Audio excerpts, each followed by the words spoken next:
Oke, Bapak Ibu, kita kembali ke video selanjutnya. Di video kali ini kita akan masuk ke menu standar isi terlebih dahulu. Jadi di sini setelah data utama ada standar isi, standar pengelolaan, standar sarana dan prasarana, standar isi dan proses, standar pembiayaan, dan standar kompetensi lulusan. Ini Smart PKBM ini memang dibuat untuk melengkapi data dukung administrasi yang ada di lembaga PKBM.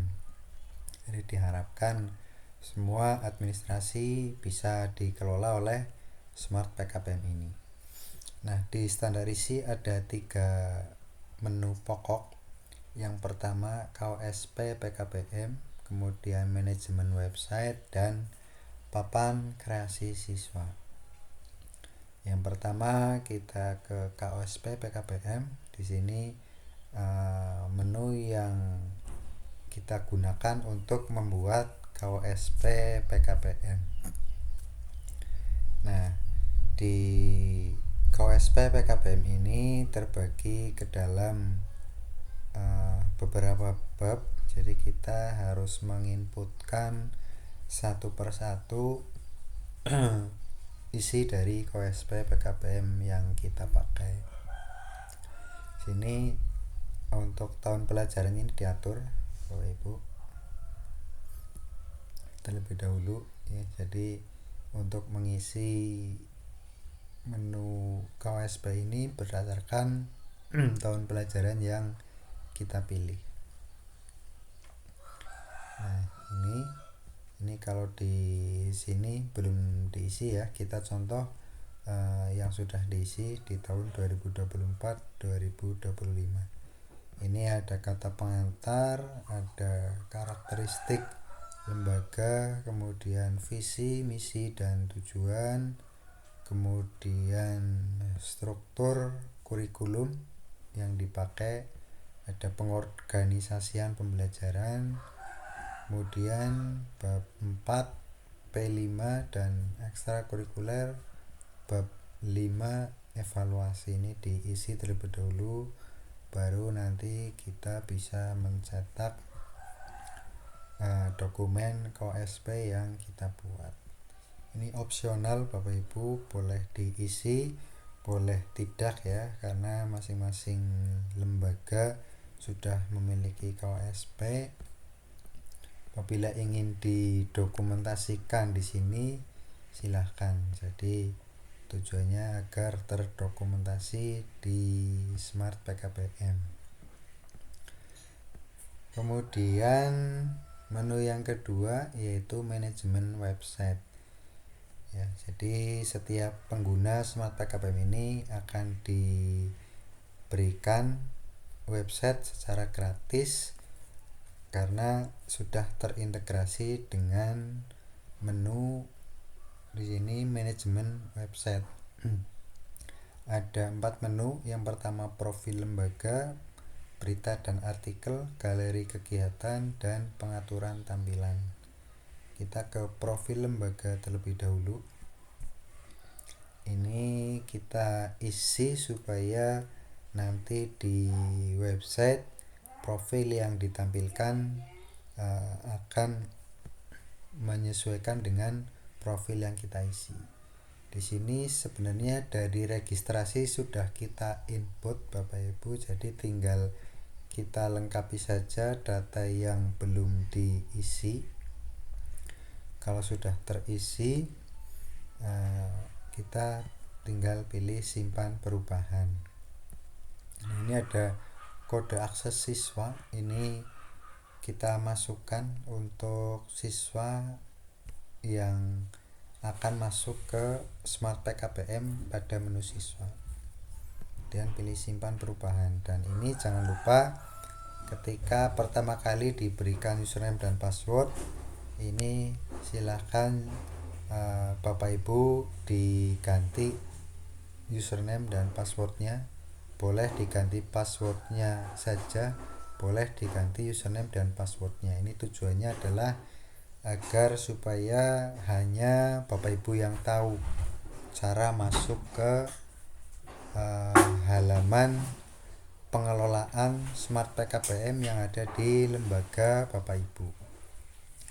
Kemudian di sini ada papan kreasi siswa.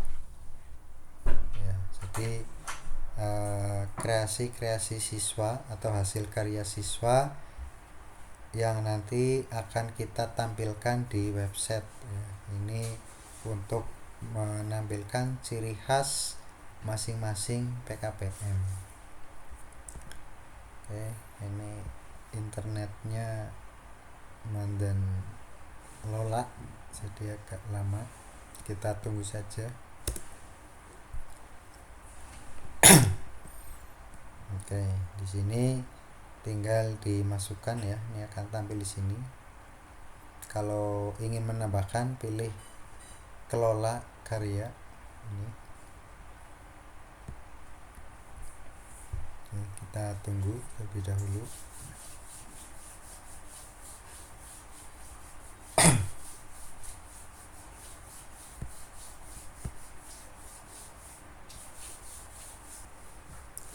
Nah, ini adalah tampilan dari papan karya siswa. Jadi seperti mading virtual Bapak Ibu. Ya, ini masing-masing kategori ada. Apabila menambahkan tinggal klik kelola karya. Ini kemudian tambah karya. Ini judul karyanya apa, nama siswanya atau kreatornya siapa, kemudian deskripsi produknya apa, ini upload foto karyanya, kemudian ini pilih kelas dan wali kelasnya. Ini tujuannya adalah untuk menampilkan wali kelas nanti di website ya. Apabila hanya ingin mendokumentasikan sebagai arsip lembaga, pilih hanya internal. Apabila ingin ditampilkan ke website, maka pilih ya post ke website, kemudian simpan karya, dan ini nanti akan tampil di website Bapak Ibu.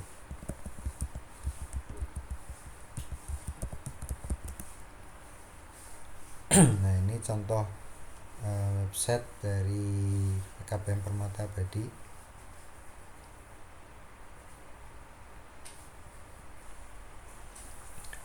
Ya, ini adalah tampilan website PKBM Permata Abadi. Ini adalah visi misi yang kita masukkan di KOSP, nanti akan tampil di sini. Kemudian ada jumlah siswa, jumlah guru, dan jumlah kelasnya itu berdasarkan dari data siswa, data guru, dan data kelas yang kita masukkan sebelumnya. Nah, ini papan kreasi siswa nanti akan tampil di halaman depan juga. Ini ada halaman artikel kegiatan, nanti tampil di sini, galeri kegiatan. Kemudian ini ada kontak ya. Di sini di beranda, kemudian di profil lembaga. Ini ada nama lembaga, NPSN, dan status akreditasinya. Ini sama, ada jumlah peserta didik, tutor, rombel, dan mata pelajaran. Ini adalah profil lembaganya. Kemudian ini sama visi misi, dan ini lokasi. Ya, lokasinya ini sudah otomatis berdasarkan dari alamat yang diinputkan pada saat registrasi lembaga. Oke, kemudian ini adalah daftar tenaga pendidik yang kita masukkan tadi di data guru. Ini nanti akan tampil di sini.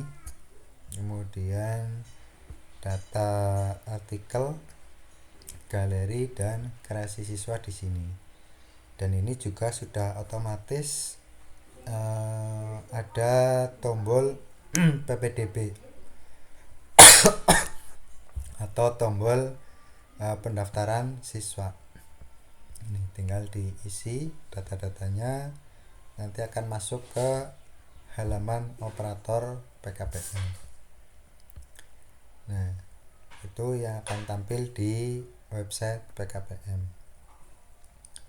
Kemudian ini sama ya, galeri berita yang ditampilkan di website, dimasukkannya di menu manajemen website. Pengaturan tampilan ini menu atau gambar yang tampil di halaman depan ini. Nah, ini memasukkannya di sini di hero slider. Kemudian ini standar isi. Kemudian yang kedua adalah standar pengelolaan. Ini ada PPDB, ada absensi digital, ada manajemen surat menyurat, ada manajemen kegiatan. Yang pertama kita ke manajemen PPDB. Nah, di sini yang pertama kita harus mengatur link terlebih dahulu. Ya, linknya sudah otomatis, tinggal kita memasukkan akhiran link ya. Jadi sama seperti Bitly, misalkan kita memasukkan custom link di akhir link. Jadi silahkan ini diisi, terserah Bapak Ibu semuanya. Kuota PPDB-nya berapa dimasukkan, kemudian jadwal dibuka dan ditutupnya ini silahkan diatur ya, karena nanti ketika ditutup nanti otomatis daftar sekolahnya akan nonaktif. Ini akan nonaktif secara otomatis. Kemudian akan aktif secara otomatis juga ketika di sini diatur tanggal dibuka dan ditutupnya. Kemudian klik simpan.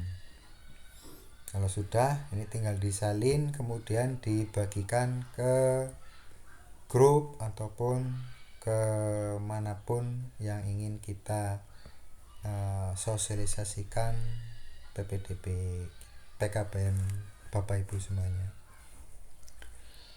Oke, ini atur linknya. Kemudian apabila ada pendaftar yang mengisi link, nanti akan masuk di sini ya, di link PPDB. Di sini sudah ada pilihan jenjangnya, jadi nanti akan masuk di sini berdasarkan jenjang yang dipilih ya. Kita bisa atur di sini untuk tampilannya semua jenjang atau hanya paket A, paket B ataupun paket C.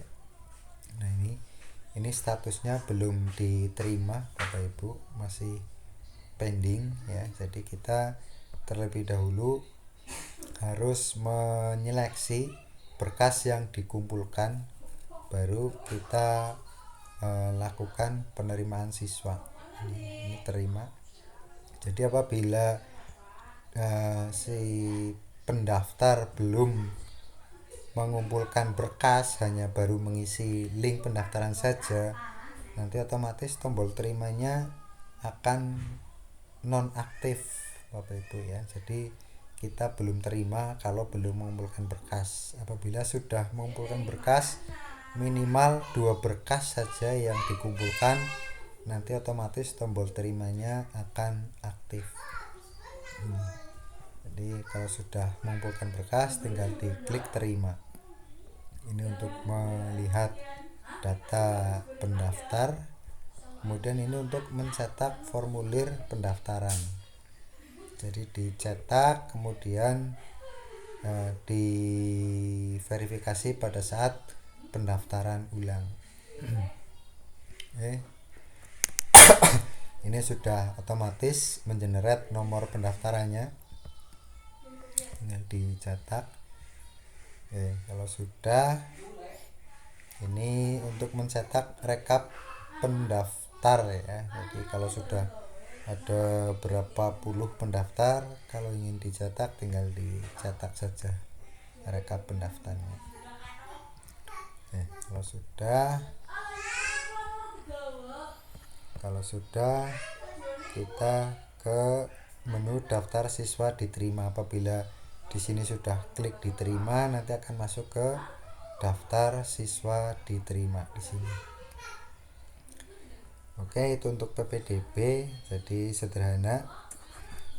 Yang kedua ada menu absensi. Nah, di menu absensi digital ini ada dua Bapak Ibu ya. Jadi menu absensi siswa dan menu absensi tutor.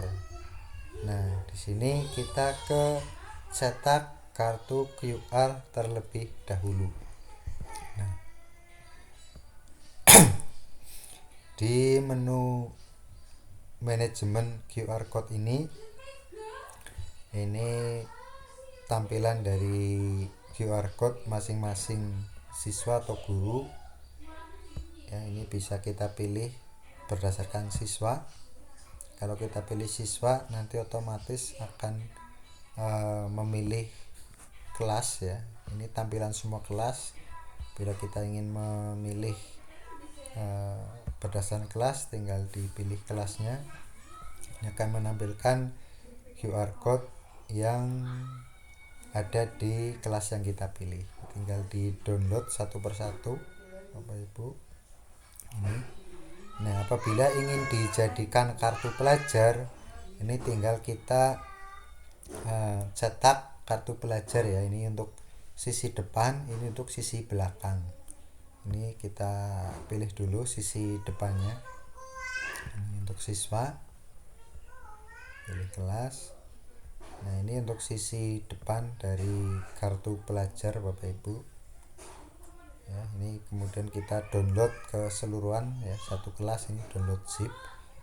Ini fotonya berdasarkan di data siswa yang kita input. Jadi kalau belum mengupload foto siswa, nanti tidak tampil di sini. Itu untuk siswa. Kalau untuk guru, di sini sisi depannya ini. Kalau untuk guru tampilannya adalah potret, kalau untuk siswa landscape. Ini di download keseluruhan. Ini tadi untuk sisi depan nih Bapak Ibu. Oke, kita lanjut. Kita ke sisi belakang.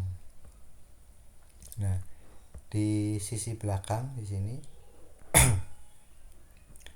ini kita pilih guru terlebih dahulu.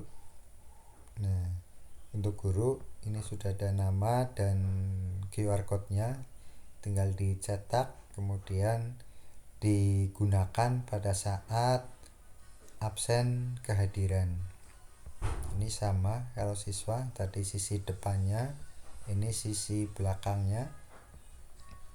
Ini digunakan sebagai absensi kehadiran pembelajaran, kemudian digunakan untuk masuk ke aplikasi siswa, kemudian digunakan juga untuk absensi kehadiran ujian.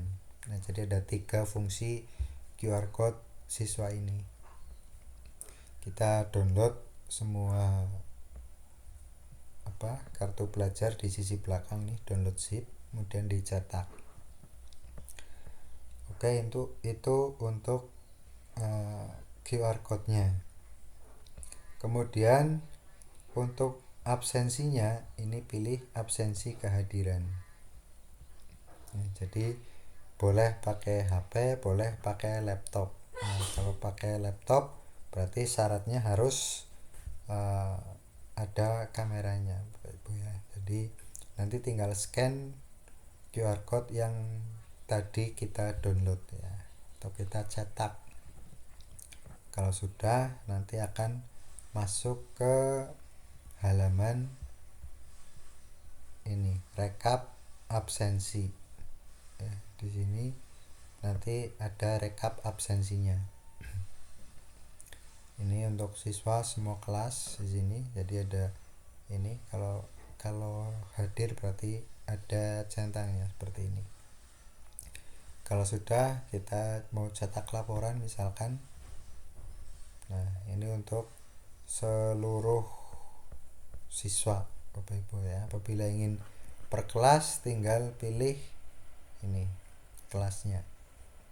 Maka ini cetak laporannya menampilkan hanya satu kelas itu. Sebentar.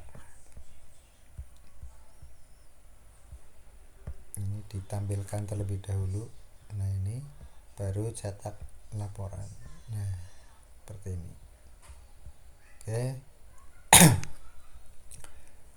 Kemudian sama, ini untuk guru juga sama. Ini kita tampilkan terlebih dahulu.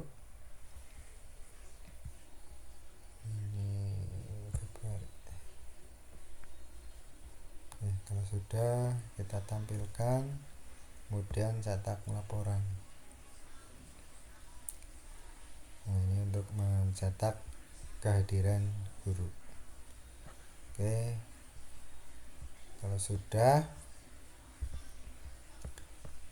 kemudian ini absensi, kemudian manajemen surat.